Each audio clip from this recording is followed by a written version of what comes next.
Hey, there she is. Hi! Hey, what up? What up? What up? Oh, I see you're quarantining in a blue box. This is actually my house. Nice. My apartment. We have a blue wall. We have an accent wall that we also use for self-taping. Nice. See, you're all in it. Hey, Frank, what's up? What's up? Hey, MC. Hey, Tiff. I love saying Hi, hi to people as they join in. Oh, look, it's Jenica. What up, scene partner? So yeah. So for everyone who's online right now, Katelin is an amazing actress and coach who's been in this industry from LA and Atlanta. She's heading the AMAW Atlanta um, uh, uh, class and education facility here. So please throw any questions down in the little Q&A box, and then we will go through and answer them. And I think that goes anywhere from coaching to working as an actor in the industry in LA here, and this is something that we can both chat about and do all sorts of cool stuff with. As do you, Brett. He. Oh, thanks, Jenica. Damn right she is. Yeah, Frank. What up? Yeah. Hey, love, Bree. So, yeah. So, how are you and Daryl coping with everything? Oh, I would say probably how most people are. Some days are fine. Some days are you're in denial. Like, what is this thing we're living through? This is so weird. Right. Some days there's been a lot of anxiety. What's up, Some Shane? days, a lot of sadness. I mean, I think part of being an actor or an artist in general. I'm not just going to say actors, because I think a lot of artists in general are empaths to begin with. Yeah. Or I'll say emotionally sensitive people, and there's a lot of feelings flying around, like all over. There's a lot of feeling, even if you turn on the news or even social media. Like I got mad at Instagram the other day. I'm like, I'm out of here. You guys just making me feel bad. Right. Yeah, some days are like, oh, I'm in gratitude, I'm in appreciation, and then some days feel really heavy and sad for so many different reasons, for the people losing their lives, for the nurses, the doctors, the people, doing all the stuff that we don't have to do because we're in our homes, all the frontline workers. So there's just a lot of feeling around all of it. So, Yeah. But we're doing good. Like, honestly, we have the dogs, and Yeah. Daryl and I each other. So how are you doing? How are you guys? Anne-Marie and I are good. She's teaching all these online Zoom dance classes. I'm making digital script books and a lot more editing right now. And then just these lives, this whole experience has given me a chance to really kind of, hey Marvelous, hey Sarah, hey Molly, hey Nassim. But this whole experience has really just given me a time to kind of step back and check in on myself, on my business, and just kind of like the path that I'm going on. There's a lot of things running your own business, and this goes to actors, because as an actor you're running your own business. Now I'm running LA Reels and I'm running Brett Newton the actor, but there's a lot of things that I've been doing for years that aren't necessarily putting me putting me where I want to be. And it's like, what's the definition of insanity? Doing the same thing over and over again and expecting different results.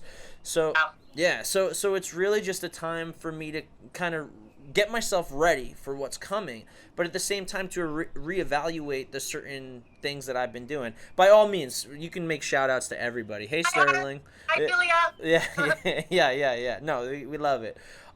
Yeah, so it's just been a time for that, and innovation. Yes, I agree with you. There's all that sad stuff going on, but like, it's really been a time to innovate in one, my businesses, how I make money, and what I deliver, and how I am being creative and feeding that element of myself. I mean, you inspire people all the time. Every single one of your classes, you're up there, you and Daryl and everyone at AMAW, you start all of your classes with a lesson. So tell me kind of, I mean, what would you tell people now if you were going to do one of those, or what have you been telling yourself? Yeah, those are good questions. I like the innovative part that you're saying, Brett, because I feel like it is this time of, for a lot of us, self-isolation equals can equal, if we wanted to, equals self-reflection. Yeah. Right? Like, what energy am I putting into my life is actually going toward the things that I say I want or desire or hope to grow into in the future. For sure. And energy is going into, like, you start to realize, like, wow, I'm putting all this energy into this thing, but it's not actually a priority for me. But for the sake of momentum, I was just doing it, right? Well, I have been doing one online class for just a small group of AMAW people in April. Well, because we closed the doors March 12th, I think, was our last class, and then, shelter in place was, the government was like, nope, close everything down. So I think the first 2 weeks it was just kind of like shell shock, like, what's happening? But then for April we did, tonight's our actual last class of April. Oh. Yeah, and so it's just been a class of 8, and it's been amazing. And I guess one of the things that, because you said, what would you say, or what am I saying to myself? And this has been an ongoing thing, but just that it's okay. What if you're super productive one day, it's okay. If you're super sad and in bed all day with your pajamas on, that's also okay. Because I think this has been a month and a half, for some people longer, but all of March, or not all of March, all of April, some of March, I think it's just been figuring out how to be in this. Yeah.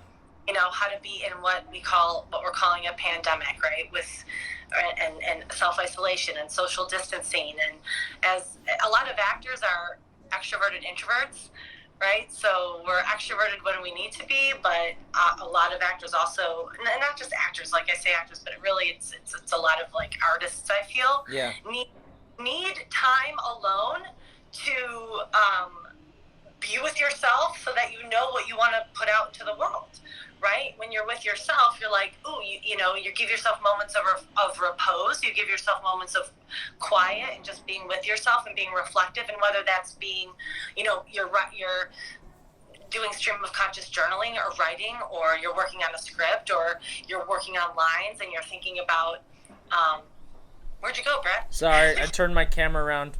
I don't know why that happened. I was waving at someone. But I think that sometimes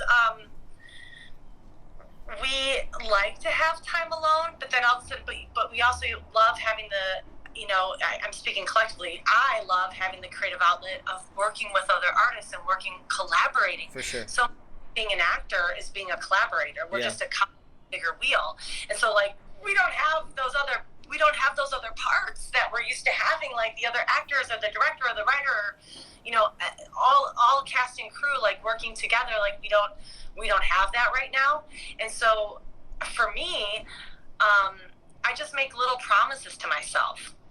And there's certain things in my life that I consider anchors, that a lot of times in moments of distress we'll forget to rely on our anchors, and anchors meaning, like, for me, meditation, or when I say anchor, I think things that bring me certainty in my life, right? Because as human beings, we need a certain amount of certainty, but we also need a certain amount of uncertainty, like excitement and the unknown. So things that bring me, right now, there's a lot that's unknown. Yeah. There's a lot that's uncertain when we're talking about a pandemic, right? That we've never been through as a country, species. as a global species, right? Yeah. So there's a lot that's uncertain. So clinging to the things that allow us as human beings to feel certain, and they can be really small things, like snuggling with my dogs in the morning, having a cup of coffee with Daryl, meditation. That one's been a huge one. Allowing myself to get quiet and connect with, a deeper knowing. That's been a big one for me. Like I'm just gonna, like morning pages. The brain dump. Just like getting stuff out on paper is like self-therapy.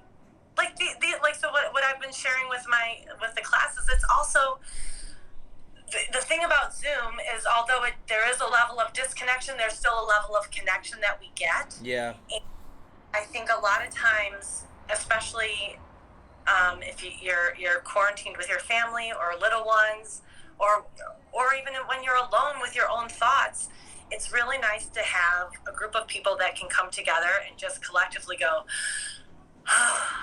this is a space where I can be true. This is a space where I can speak my truth and know that I'm not going to be judged for it. I'm not going to be looked down for it. And as much as we can, something that we learned from Foundations at the beginning of AMAW, just be a space, a container to be there for each other. And then we get to play and be creative together, which also the creativity, like allowing ourselves to get to be creative together, is super fun. Yeah. You know, a lot of us got into acting because it lit this spark inside of us that gave us more joy than so many other things, right? Yeah. And anything really. So it's been a space, even though it's been over Zoom and we're dealing with technology and the bumps that go along with that, at least it's a chance that we've been able to collectively breathe together and play together, be creative together, and sometimes cry and dish and vent. And although acting isn't therapy, it can be therapeutic. Yeah. You know? Oh, for sure. No, all that is amazing, and I'm so glad that you guys have a resource and that you're still offering classes online. There's all of us as actors. We need it. We need it. We have a question. Let me pull it up, and then we can do it. Okay. Oh, okay. We kind of just went over this, but tips on how to feel the emotions needed in a scene for self-tapes by Joanna Hugel. So. Hi. Thanks for the question. Yeah, thanks for the question. Yeah, and Brett, I mean, I'm sure you can, tell your own experience with this too. So I've been reading a book. Oh my gosh, I've been reading. All my students know I read books and then I share them in class if they're helpful for me.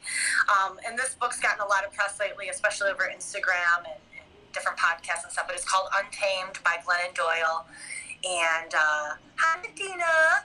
Oh my gosh, so cute. I love you. But Glennon Doyle's book Untamed has been like, it came at the perfect time. One of my other students, Camille, actually mailed it to me as a gift, and right before we were all like, okay, shelter in place, stay home.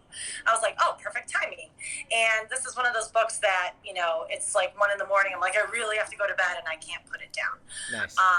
But feeling, how do you feel your feelings? So a big part, she's not an actress, she's an author, she's a writer, but still writers are storytellers. And, she talks about feelings are meant to be felt, right? And for me, always, and something that, I've talked about at AMAW, but something that Anthony Mindel himself, I'll just call him Tony from here on out, has helped me realize is that, feelings are just your emotional body, your emotional being. For me, to me, as a human being, but specifically as an actor, is something that we have to be in touch with. Something that we have to get to know and not push down. Like when Glennon Doyle says feelings are meant to be felt, like I was literally just listening to Dak Shepard and Kristen Bell talk to Glennon Doyle on Armchair Experts. They did a podcast with her this past week, I guess. Which for a lot of actors, like I said, I think already are sensitive, empathic people. Yeah. And meaning if we give our emotions permission to be present with us and we tune in and we allow ourselves to actually recognize what's present for us, even right now in this moment, like what am I feeling? Like, what are 3 things you're feeling right now in this moment? If I were to ask you, Brett, what are 3 things you're feeling? Putting me on the spot. I feel like I'm being put on the spot. So I feel like I'm ready to, I want to relax. And let's take a breath. What do you feel? I feel good. I feel happy. I feel content. I feel loved. And I feel like you put me on the spot. What does that make you feel like? Maybe a little anxious. Anxious. Okay, perfect. So I'll be transparent. Hi, Sherelle. I'll be honest too. I texted you. Full disclosure at all. I texted Brad. I'm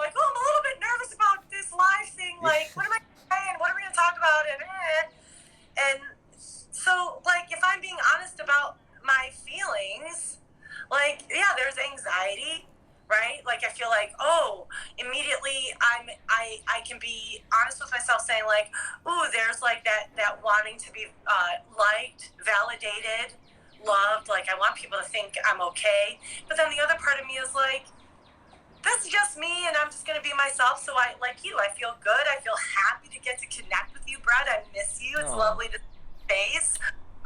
Yeah, true. And, you know, I think that when we have to feel something in an audition, I think a lot of times actors, human beings, will make it, in their brain, it seems like this big obstacle to overcome, when in reality, we're feeling things all the time. And our feelings are constantly in flux, our emotional being, like the things that we're feeling. However, a lot of us, from society, conditioning, just the way that we're brought up, we don't give ourselves permission to feel. Or on some level, maybe when we were really young, we were told it's not okay to feel. And so then all of a sudden we're like, I want to be an actor. I want to do this thing. And then we get a scene where like, your sister just died and you're burying her. And how do you feel that, but not make it look like you're forcing the feeling at the funeral or whatever you have to feel. You have to get really angry. You know, I was just coaching someone, a young student of mine, I think he's 13 now. And he had to feel like his dad, like we had to see that there was like an abusive relationship between father and son going on. That's not an easy thing for anyone to tap into, especially if you have like loving parents who have never raised a hand at you. But every single human being, whether you're 13, 33, or 83, has felt at some time in their life afraid for their own existence or survival. Right? Even if it's like a little kid's afraid of the dark and the monster under the bed or in the closet. Like, we've all Every night. Right? But my point to saying all that stuff is I think everyone is capable of feeling. But I do think when people say, well, how do you feel more in a scene? How do you feel more for an audition? How do you feel more in a self-tape? And it's not really an easy, like, super fixed, easy answer for me. It's allow yourself to feel more in your life. But I'm not the only person saying that. Like I said, Glennon Doyle saying that. She's not an actor. Brene Brown says it in every single book. Like, it's really courageous and brave to allow yourself to notice, be mindful, be acknowledging your feelings as they're happening. And not all of those feelings are pleasant. Right. Feelings that we put the stamp of good on. Our feelings are many different things. And I say this a lot, as human beings, we're never just feeling one thing, right? I might be feeling like super excited and happy to talk to you, and also like a little anxious and sad because, for whatever reason. Because we're not in person. Because we can't hug. Because we can't hug, man. Right. I miss hugs, for real. I know. Sorry, I'm trying to plug in. No, totally. And I mean, the thing is like, yes, all those people say that, but look, like, I've been in your class, I've been around you, I've known you for over 3 years now. This is stuff that you say all the time. And I mean, like, as actors, like, it's just stuff that we need to be able to access it because that's our job. It's our job. And we want to be able to access it. If we're at a producer session and we do a scene one way and we're very stoic, maybe like the self-tape we sent in, we had like everything, buttoned up and everything under the surface, and we weren't showing any visible signs of tears or anything like that of our feelings, but we were like kind of, you know, everything was like close to the chest, right? Like closed off, but we were still in the scene. But then we get in the scene and the director's like, okay, that was great, but I just want to try it like this, where I'm thinking of a callback director session I had, maybe this was like last year, and I had the feelings, but I wasn't based on what the self tape that got me the callback. I never fully cried in it. I had the feeling, but I kind of kept it like right here, like kind of pushed down a little bit. And actors, you have to have something to cover something, so you still have to have it. You just have to, like, you know, keep it down. And they wanted tears. They wanted to see a take with tears. I know as an actor, I want to be able to have that. Like, right, I only have a few moments in that room to make that shift. And to not go, warning, Will Robinson, and like freak out and steam comes out of my ears because, oh my God, I don't know how to cry on cue, basically. But I was able to, I knew already in my own preparation, right, I guess if we want to call it that, but I already know, like, so many things in my own self-exploration that breaks my heart, right? We all have things that break our heart. Like saying those words out loud and putting a hand on my heart makes me feel something. And I think that you're right. It's a disservice to us as actors to not be in touch with who we are fully as a human being all the time. Because that way, when I go into a casting room and I know that, or I don't know, but I'm quote unquote put on the spot that they want me to go there, I'm confident in myself that I've done the work on myself as a person that I can go there, if that makes sense. Yeah, no, I mean, no, that's great. And I mean, that's like stuff we work on in class all the time. Like, yeah. when I was, you know, our last class together, like, I had a pretty intense scene where, like, I got more emotional than I thought I was going to get, and there were tears and blah blah blah, and there was anger and there was fighting and yelling. And every time we did the scene, it was different because one, I gave myself permission to not care what people thought about the performance versus just living in it in a different emotional state every time. Yeah, and in the moment, if you're being truthful to the moments, you know, are you talking about the scene with Jenica or different? The scene with Carl. With Carl. Craig. What? Oh, it was. Wait, not was Carl. Craig. Wait, the father. Yes. Isn't it? That was Craig. And That's what I knew. It started with a C. Yeah. Yeah.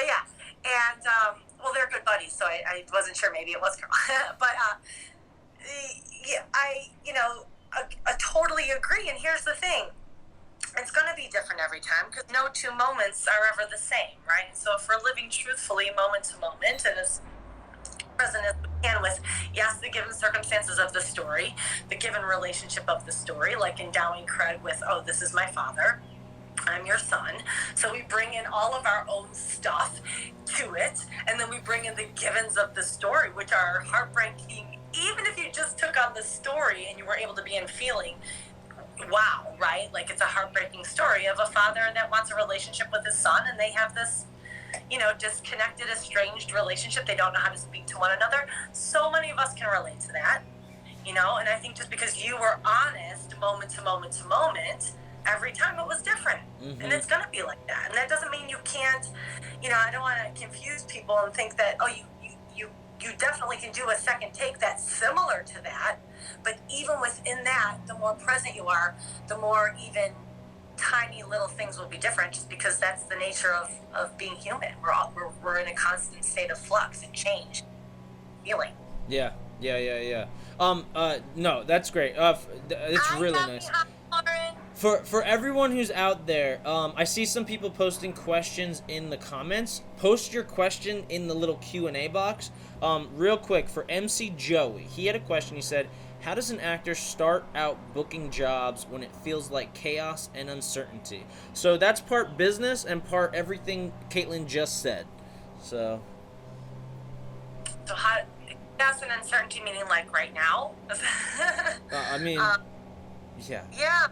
Well, you know, the part about booking the job, there's so many elements of actually booking it that are out of our control. And so I think always and forever, as much as we can, we have to, and I think this is a practice of it in and of itself, Brett. Maybe you can, and other actors can tell me if this is part of your practice, is in not being attached to the outcome of your audition, right? So it's we have this audition, we pour our hearts, our soul, our guts, our time, our energy, our money into every single audition, every single opportunity. I know for me, every time I get an opportunity, I'm like, I'm all in for this opportunity. For that like 10 minutes to hour that I'm putting that role on tape, I'm like, I try to give myself the mentality, I'm doing the role right now in my self-tape as if I already booked it. Because for that 30 to 60 minutes, I did book it. I booked it for that moment. And so I'm going to do my version of it. If it was like, okay, we're on set, action, you know, it's my coverage. I'm going to do it. I booked it. You booked that audition. Yeah. I mean, that's like... You did book the audition. Right. Right? And that in and of itself is a victory. I know we don't always feel that way. But just listening to the other day, Chase was from Feldstein Paris Chase was talking about how, you know, they always want to see your version. Like, they want to see you in the audition. They want to see how you would do it. Now, when you get like that, if there's 40 to 60 people per role that get the audition, that's 40 to 60 people that booked it out of like maybe 800 people that got submitted for it. So if you're 40 out of 800, you booked the audition. Okay, so then there's that. So putting everything we can into every opportunity, doing it, and then kind of being like, oh, mic drop, I'm done, I'm not going to think about it, I'm going to go to the next thing that brings me creative fulfillment and put 100% into that thing. Now, easier said than done, don't get me wrong. Sometimes we get this part and we're like, oh my God, it's Ozark season 4 and I really want to be on that show, and right? And this is like a huge, you know, recurring guest star, blah, blah, blah, and I really, really want it. I mean, I'm just like everybody. I want that too, but I don't have control over if someone at the end of the day picks me, or if it's that role's a perfect fit in line with all, like I said, all the other cogs of the wheel. Right. Do I fit into their version of this whole bigger picture? You know, sometimes not. I know some people listening might have heard this on Houghton's Instagram. They posted, a friend of mine is a director. His name's Jeff Fisher. He also is a professor of directing at SCAD, and he has this little story that he loves to tell. When he was working with a casting director in LA years ago, as an assistant or an associate even, and he would, you know, always have the casting director, hey, bring in, he had like his favorite actors that he would always bring in for these roles. And he, like, at the beginning, he would take it really personally, and he'd be really sad when like actors he thought were perfect for the role didn't book it. Right? And he's the casting director being sad for the actors that he was championing that didn't book it. So they get sad too sometimes when they like think we're perfect too. But the director didn't go with that actor. And so the main casting director of The Office said to him, it's kind of like this, and I apologize for people that have heard this story, but it's a great one. It's kind of like this. You go into the store and you see this perfect dress or perfect suit for guys, whatever, or girls like suits too. I like suits. But so you see this perfect piece of clothing. It's like your favorite designer, and it's like half off. And you even look at the size and you're like, oh my gosh, it's my size. So you take it into the dressing room, and like you want it to fit so bad, but it like just doesn't look right, or the seam's slightly crooked, or like one shoulder is kind of like doesn't. It's just as much as it should fit, the size, the color, the designer, the price, it just isn't the exact right fit, and that can be us as actors so many times. You know, and one day, and something that Jeff said that I think is so beautiful, it's like one day you will go on and you'll be in that dressing room, or you'll be in the audition room, and it will be the exact right fit, and then you book it. But like for us as actors, we just have to hone our craft. I hate that word, but yes, we have to get meaning. We have to practice. We have to stay in classes. We have to, if it's not like a class setting, then stay with a group of other creators that are making scripts, shooting films, doing improv. Like let's just like go work on monologues together. I don't know, whatever, you know, but like let's read a script. Right, stay in practice. You know, I know so many actors who start taking class, and this is not a judgment on them. It's just something that all of us can be doing right now, is reading scripts. Like, we could be reading a play, we could be reading, there's a million scripts on, you just Google it, you're going to find a ton of scripts. It's just one of those things, like, we can always be reading story. And as actors, like, and I know this has been said by so many different casting directors I've heard lately, like, but even going back to when I first started acting in New York, we all have stories inside of us. And Brett, you're really good at this because you write your own stories. You are constantly making your own stuff. Like, we all as actors have opportunities, especially if we have a lot of downtime right now, to put our stories down, you know? And the more we are in touch with the story of our own lives, I feel like again, it goes back to that first question about how do you feel in story. Well, how do you feel in your own story? You know, like what stuff can we do right now to like understand story better, feel story better, you know?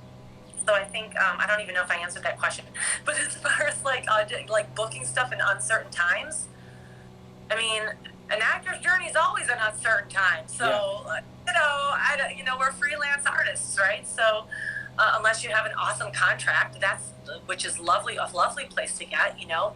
But until that time, we're just like casting directors. You're working job to job to job.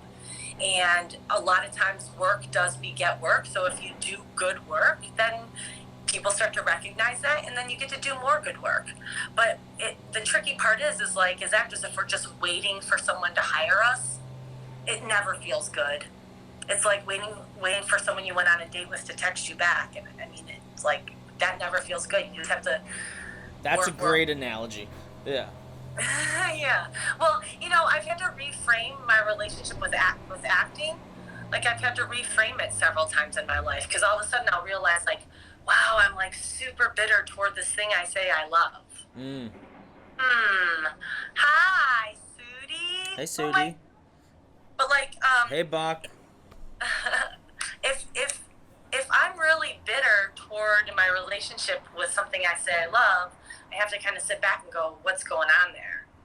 You know, why am I feeling anger toward having to do a self-tape? I never have to do one. I get to do one. I have an opportunity to do one. But when I hear, it's like a kind of a red flag for me when I hear an actor go, I have to put this on tape. No, you don't. You have a complete choice in putting that on tape. You can hit decline on Actors Access and not do it. We get to. Again, we're maybe one of 40 actors, but like 2,000 were submitted. If we're in LA, I mean, 2,000 actors are submitted for like a co-star. Like, come on, you know. So we get to audition, and whether or not we book it, like, we have a lot in our control. Obviously, you know, we can work on it. We can get coaching if we need it. We can make sure we have a solid background in lights, right, and good sound quality. There are things in our control, but then whether or not the jacket fits, that part might be out of our control for the most part. You know, for sure. Learning to let that shit go and move on to the next. Yeah, right. All right. Speaking of which, we have another question. Let's look at it. And guys, I ramble. I speak tangentially. Ooh. All right. Okay. Here we go. Here's maybe a tip that you can answer. From Frank Oakley III. What's one of the quickest ways to cry without tapping into something traumatic from your personal life? Okay. Well. I would say a couple of things that have helped me. If you don't want to, I mean, yes. I totally understand that. First of all, the thing around trauma. There's not like I have a lot to say about that, but as actors, really 100%. I feel like you cannot use a traumatic event in your acting if it's not something you've processed as a human being in your life. Frank said onions. That's pretty good. Onions are good. Yeah, there's tear sticks too. Those are, it's like menthol. They use them in TV all the time. There's ways to cheat. There's ways to cheat. Like if you just want your eyes to water, you know, and you're really good at faking it, God bless you, man. Like, put some tear stick, onions. But I'm just saying, he specifically brought up trauma. Yeah. And I don't think we can't use trauma. You can't use trauma at all, actually. Trauma will use you, right? Like, meaning people that have been through trauma in their life, and all of us have had trauma in certain ways, don't get me wrong, but really traumatic events can't be used in acting until you've actually processed them. So things that make me cry sometimes are good things. Okay, I'll give you an example. Somebody sent me, let me just wait, it was either like an Instagram story or a TikTok or one of those stupid things now. I'm trying to remember it, but it made me cry. It made me cry. Oh, speaking of Chase, okay.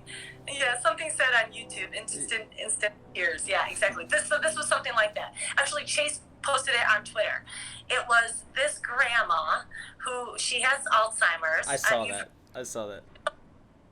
And she missed it because of the pandemic. She didn't get to go on her weekly shopping grocery trips with her grandson. So he created shopping at home. He set it up with like the cash register, his kids, his wife. They were all like, I had tears because it was so heartwarming. So it's really simple. I think you can listen to a song. You guys, like as actors, like have a list of songs that get you every time. There are certain songs that if they come on in the car, I don't. That song, The Rose, Bette Midler's version of The Rose came on in the car. Daryl and I were driving back from Publix. I full on started to cry. It's really sometimes it's like, Shane has hi Shane! Yeah, he has a playlist of cry songs. Yeah, exactly, Lauren, brutal. There are certain songs that make me feel like, yeah, I'm gonna crush today. I'm gonna crush, like if you need to feel really like, yeah, like having a list. Music is one of our best emotional friends or tools as actors. Like a list of songs that make you cry. Like a lot of times that's exactly what I do. And believe me, my age ranging category, I get a lot of like moms that have to cry, like for whatever reason. It's probably like premenopause tears or something. But bye, Daryl. Say bye, Daryl. Bye, Daryl. Bye, Daryl. But like I definitely have certain songs that if I know like, ooh, I have to cry, and say I have Lauren, you're so funny. If I know I have an audition where sorry about the dogs, guys. If I have to cry, there are certain songs I put those songs on, and I just bawl. Like it's just, you know. Or another little tool, and Brett, you know this because we got some shit talking, Brett. Right. It's awesome. Hi, Anne-Marie. Hey, wifey. Buzzy, don't you know we're on Instagram? Thanks for dropping in. So inconsiderate. So inconsiderate. But yeah, the song thing is a good one. Oh, the other thing I was gonna say about certain emotions for a scene. Look, a lot of times we can easily get into an emotional state when we change something physical, right? So this is going to sound really silly, but before action, what kind of position does your face and body take when you're in pain and cry? And that sounds, well, that's silly, but it's really not. We always think, I feel something first, then my face does this and my body does this. It works in both directions. If I put my face, or I even start, and I'll make people do this in class, it's like a fake it till you make it thing. Like, what are the noises your body makes? How does your breathing change when you cry? What noises do you make when you cry? What do you do physically when you start to cry? Look, like I can do it. I can do that for seconds now because I've done this for a long time. But like, if I just think about what makes like the things my body does and what my breathing does, because like your adrenaline, your cortisol levels, all that stuff changes depending on what emotional state you're in. And I'm not the only person that says this. Amy Cuddy, who wrote the book Presence, she talks about power positions, right? Like if I stand, well, you can't see me like in a Wonder Woman or a Superman position for 2 minutes, I'll feel more confident. I'll feel proud, you know? The same thing with a bad emotion, right? I want to feel, okay, I'm doing an audition for a horror film, right? And the murderer's chasing me, and I'm like scared for my life. It's so easy to just put my hands on my thighs and start to like hyperventilate, right? Like I can hyperventilate this little self-tape area and get to a place where like, and I've also had those auditions where someone's chasing me and then I have to shoot that person, and then, you know, you just, I'll say breath work, you know, like that has really helped me kind of find those emotional states, and even not just find emotional states, but also ground myself if I'm getting in my head, you know. Like I think breath work in general just kind of puts me more in the real life scenario of what's happening. Right, because our breath changes depending on what's happening in our life, right? And that's why, I mean, every actor, oh, look who it is, it's Lauren Hallam in the house. Hey. I think that it kind of goes back to what I was saying at the very beginning, like full circle, the more mindful we are of our own emotional states, even throughout the day, is going to help us tap into that stuff when we need it for the audition or for the on set or whatever. Right. And that's why meditation or a mindfulness practice is so wonderful for actors. Your breath is always happening in the present moment, right? So if you're connected to your breath, you're connected to being present. And if your breath work, your breath changes depending on what emotional state you're in. So if you're in a state, if you're excited, your breath is doing one thing. If you're sad, your breath is doing another thing. A lot of actors get up and do a scene, and they're holding their breath. They're not even in the breath. Right. Right. Breath. Right. And then all of a sudden there's feeling, or there's hi, or there. I think it's such a like you said, it's a beautiful gift, and yes, breath. I love. There was a hi, Amy and Danielle. I love that. You just got excited about that. Hi. All right, so we got more questions. Let's pull one up. All right, here we go. So for Molly Gibson, the actress, what about not being able to do this kind of physical, emotional prep for an in-the-room audition? Well, that's an interesting question. We can't do it it depends on how much chutzpah you have, right? Because I've heard George Pierre talk before at a workshop of his. Like he's even said, as actors, as long as you're not disrupting other actors or hurting yourself or others, he's like, do whatever you need to before you come in to the room to get to where you need to get. He's talked about because when you go in person for George, there's that little parking lot area. If you need to pace, if you need to, go yell at the top of your lungs or do 20 quick push-ups, or also when you audition, there's always usually somewhere in the waiting area where you can do something that's not going to be disruptive. Sometimes when you're at a studio type situation where you're at the studio and you have to be quiet in the waiting room, there's things you can always bring: a piece of paper and a pen, or you can have your sides, and you can always bring earbuds, right? And hopefully your phone or something to listen to music on. Right now everybody has a phone, everybody usually has a pen and paper, stuff that's on your person. Again, you can listen to that song or list, hopefully you have a few songs. It's funny, some songs will make me cry all the time, and then all of a sudden one day it won't. So I have backup songs, kind of like Shane said, having a playlist of different feelings that you need. But also too, something that I talk about to my students, I do this myself. We actually did this last week in class. Is I do a quick little 30-second journal entry as the character in the given circumstance. I start to it's kind of like internal monologue, but I write it on the back of my sides, how I'm feeling, what's going on, what I want to be connected to in the scene. And that's something that we can do right in the waiting room if we have to be quiet. But there are a lot of opportunities for us in waiting rooms to actually do something to physically activate ourselves. And same with what you were saying, Brett, you can connect to your breath in a waiting room. If you need to, if you're noticing your heart rate is super, super high.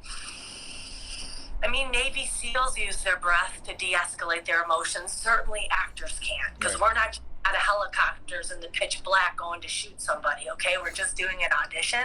So if Navy unless that's our audition. Unless you're playing a Navy SEAL, but then you're not still actually killing someone, hopefully. So my point, because I dated back in LA, I dated a former Navy SEAL and turned actor and screenwriter. But that's the thing. You can use your breath to de-escalate or escalate your heart rate depending on what you need to do for the audition. But writing it you can do quietly anywhere. I really love that. I love the idea of journaling as the character, just getting it on the page. Yeah, and because it immediately puts you in the mindset and then the emotional state of being that the character's in, which is you, but you're bringing it to the surface, which is what you need right before you go in person. I find it to be super, super helpful. And when we did it in class last week, I had everyone read their inner monologue as the character out loud right before they went into the scenes. And I mean, every single scene was better for it because all that stuff was just right there already. Yeah. Oh, that's awesome. All right, that's great. Let's pull up another question. All right, from Wyatt Pringle. What are you going to audition? Oh, what audition sites do you subscribe to? So I'm sure we could both answer that, but go for it. Yeah. You want me to go first? You want Yeah, to go first? go for it. Go for it. Oh, well, I mean, Actors Access, right? Obviously, if you don't have like a, if you're, first of all, if you're a union, if you're SAG, you get a discount for Actors Access. So it kind of differs on the region. If you're in LA, like you have Actors Access, which is, you know, breakdown services on casting side. There's also casting networks, or in LA LA Casting, NY Casting, Casting Networks. Yeah. Is the other like huge one.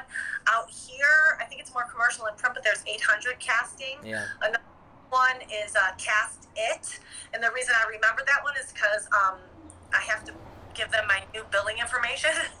Now, I actually think Cast It is actually owned by Casting Networks. Oh, is it?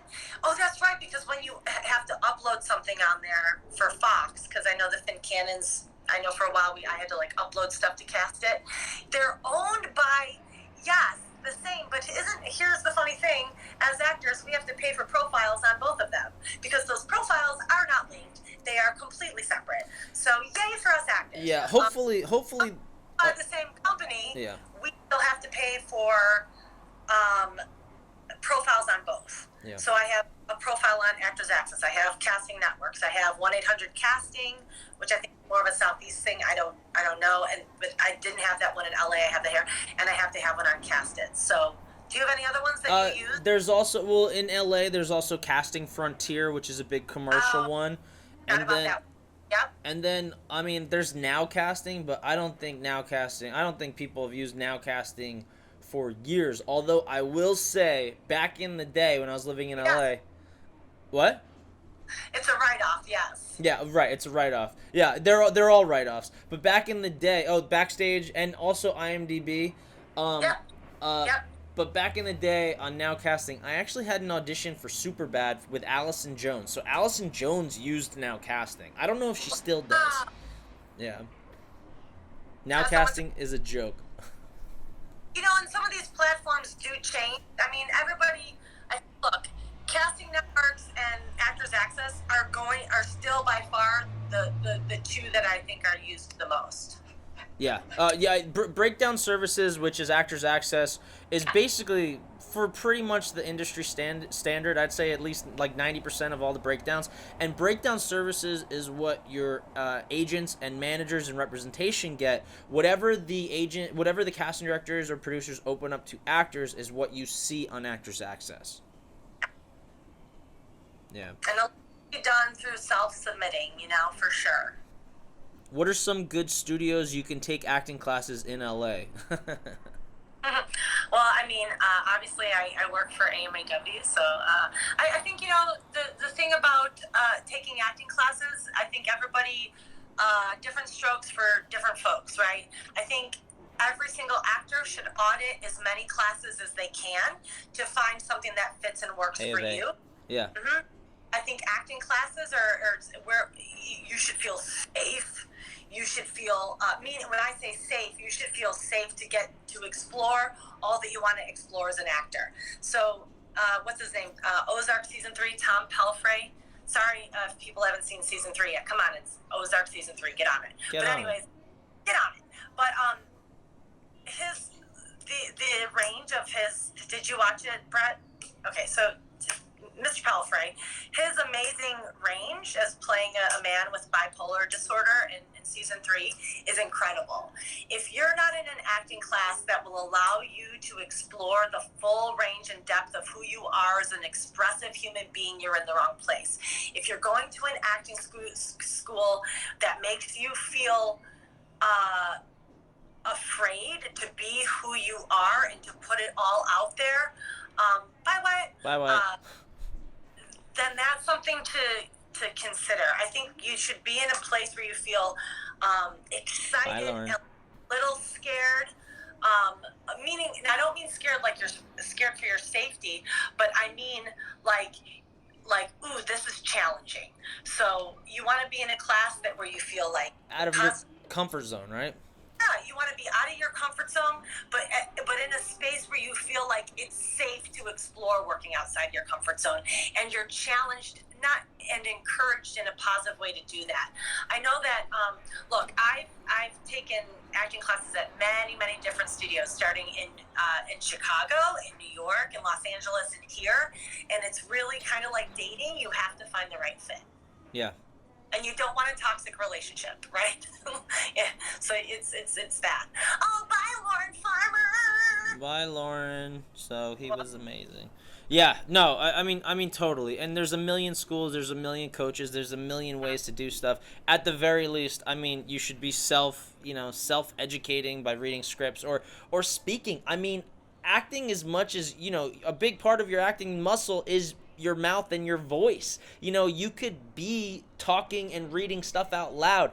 That by itself, reading a book out loud, moving your lips, I slit the sheet I slit. I mean, that alone, knowing yourself, knowing your voice is like a huge part of it. Oh yeah, I agree, definitely. There's so much we can do on our own. I mean, with Google and stuff, like if you want to learn an accent, if you want to learn a dialect, I don't know if Hart's still listening, but like, that was inspiring. He's like, yeah, I'm gonna learn a dialect or a couple dialects while we're in this shelter in place, because I have the time to now finally. That's right? awesome. Like we can work on an accent. Oh, I love you, Jessica. Bye, Jenica. We love you. You're welcome, Jamal. And yes, able to take risks. You always need to be at a studio where you're able to take risks and not be afraid. Again, working outside your comfort zone, being encouraged to do that, but also in a place where there's a level of safety and trust to do that. Because, listen, I've been in classes too where I was like, took a bold risk. I did something really, for me outside my comfort zone, but I was in real feeling for me. And I got, because teachers are just human too, and if they haven't processed stuff on their own, they get triggered. But like, I've literally been put down for going for something. And so I think it's just like, you have to choose a place to study where you feel like you can really take risks, be bold, go for stuff, work outside your comfort zone, work on something that for some people they need to just work on their listening. Yeah. Right? People, they need to work on having more access to their emotions. Like, so wherever you are as an actor, it's like you need a place where you feel like you can go for that stuff. And here's a plug for AMAW and for Katelin as well. AMAW lets you audit any of the classes, a live working class, and from what I've seen, I've sent a lot of my friends over there to audit, and a lot of people that I see go in and audit are always inspired. Whether they sign up or not, they're always inspired at the end of the class. Yeah. Thank you, Brett. I appreciate that. Yeah, of course. Let's see if we can fit in one more question. In a few minutes, Instagram is gonna kick us off. So, okay. Okay. Actually, I think we answered all these. What's the way to cry? Yeah, no, we actually answered all the questions on here. No, but we're about at the 2-minute mark. Throw in, feel free to tell us about what you're doing, how we connect with you as a coach, how we connect with you if we want to hire you as an actress, how we connect with AMAW, and when you're getting everything started again. Yeah. So, okay. Well, what I will say is that I have, I decided to, once I knew that we were going to stay shelter in place and we weren't going to open the studio until June, crossing fingers, right, June, hopefully. But for May, I do have my ongoing, I'm full now. I had a few more people sign up for that, so that's great. So my Monday night class is at capacity. It's a little over capacity now, which will be fun. And, but I also... Yeah, you're welcome. Thank you. I'm going to do a foundations class. So if anyone's never taken AMAW and they want to be able to work in that way at any of our studios all over the world, then you have to take foundations first, which is just the building blocks of the way that we work at AMAW. So it's not necessarily for beginning actors. It can be. It's for actors at any level, but just learning the way Anthony Mindel works and that sort of language around it. Thank you. And so I'm going to start. You could just email me at Katelin@anthonymindel.com. You can also, we have AMAW Atlanta has its own Instagram, and we check that all the time. So if you're interested in classes there, and then my own Instagram is just at Katelin Chesna. If you have any questions or anything about class, you can always reach out to me there too. So any of that stuff is fine. Awesome. But AnthonyMeindl.com, and then www.anthonymindl.com. Like the website has a ton of information as well about the school. Again, all like in wherever you are, whether you're LA, New York, London, wherever. Yeah. Oh, that's awesome. That's awesome. And Katelin, thank you so much for coming and giving us your time today. Quick little plug for LA Reels. If you guys need editing, and we're gonna be starting to shoot probably in the next month or so. So if you need that, and same thing in LA. If you need editing, if you need monologue books or whatever, feel free to hit me up, Brett@LAReels.com. Also, we have a bunch of lives coming up this week, so check out in the feed. You can see the upcoming lives in the last post. Please like and share and follow. That would be awesome. So thank you everyone for coming. Katelin. Thank you. And Brett, thank you so much for having me. It's so good to see you. My love to Anne-Marie as well. And to Daryl. And to Daryl. Love all you guys. Bye, Frank. Thank you. Bye, Julia. Bye, everybody. Bye. Bye. Bye.